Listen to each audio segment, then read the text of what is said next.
La polisomnografía es un estudio de sueño indicado para trastornos respiratorios de origen mecánico y neurológico. Sirve para evaluación de pacientes con trastornos del sueño como somnolencia diurna excesiva, hiperinsomnio, insomnio, narcolepsia, trastorno del movimiento periódico de las extremidades o piernas inquietas, apnea obstructiva del sueño y otras dificultades respiratorias que ocurren durante el sueño.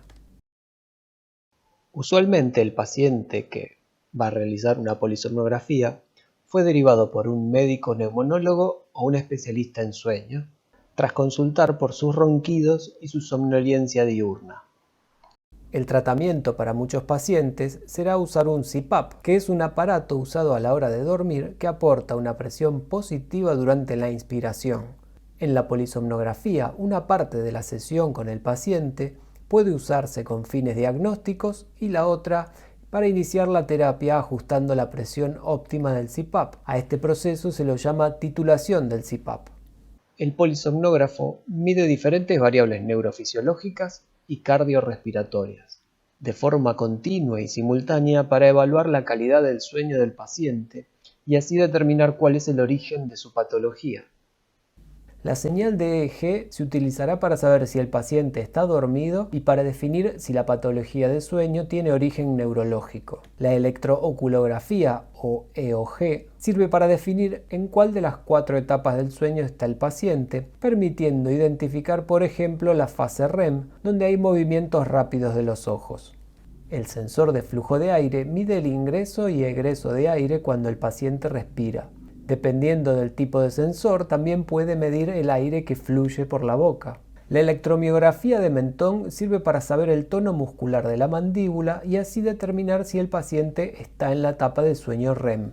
La señal electrocardiográfica sirve para determinar la frecuencia cardíaca. La oximetría de pulso mide la saturación de oxígeno en sangre para determinar cuál es el nivel de hipoxia durante el sueño, especialmente cuando se sufre una apnea. También permite determinar la frecuencia cardíaca. La electromiografía de los miembros es necesaria para determinar los movimientos de las piernas y diagnosticar distintas patologías. Los electrodos de EMG pueden ser reemplazados por sensores de actividad o actígrafos. Los sensores de esfuerzo respiratorio para saber si el paciente está haciendo el movimiento respiratorio son sumamente importantes. Se colocan 2 sensores, uno rodeando el abdomen y otro el tórax. Al momento del diagnóstico, ambos se analizan de forma combinada, por lo que no puede faltar uno de ellos. La posición del paciente es importante para definir bajo qué circunstancias se producen los eventos respiratorios. El ronquido, que es lo que seguramente llevó al paciente a iniciar la consulta médica, se mide con un sensor que puede colocarse sobre el pecho, en la laringe o puede estar incorporado a otro sensor e incluso estar dentro del equipo. La capnografía mide la fracción de dióxido de carbono del aire expirado, recolectado mediante una mascarilla. También hay sensores transcutáneos que pueden colocarse en diferentes zonas del cuerpo, como el antebrazo, el tórax o el abdomen, o en el lóbulo de la oreja.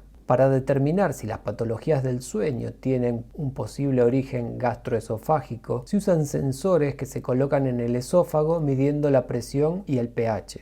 Puede medirse la presión arterial durante el estudio mediante un manguito puesto en el brazo. Es poco habitual en una polisomnografía y por lo general se toma la presión al inicio del estudio de forma manual. La temperatura corporal se puede medir mediante un sensor colocado en la piel o en el recto. Ya no es para nada habitual, pero en alguna época se registraba la tumescencia peniana con un sensor en el pene, con fines sexológicos y para determinar la fase REM del sueño.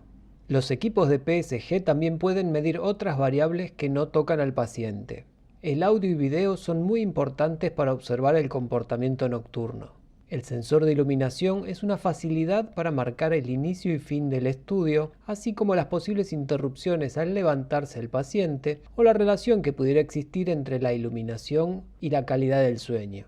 Si el paciente tiene una mascarilla de CPAP, el equipo puede registrar los niveles de presión respiratoria para monitorear y registrar el nivel óptimo para la titulación. Aquí finaliza la clase sobre variables fisiológicas de la polisomnografía. Muchas gracias.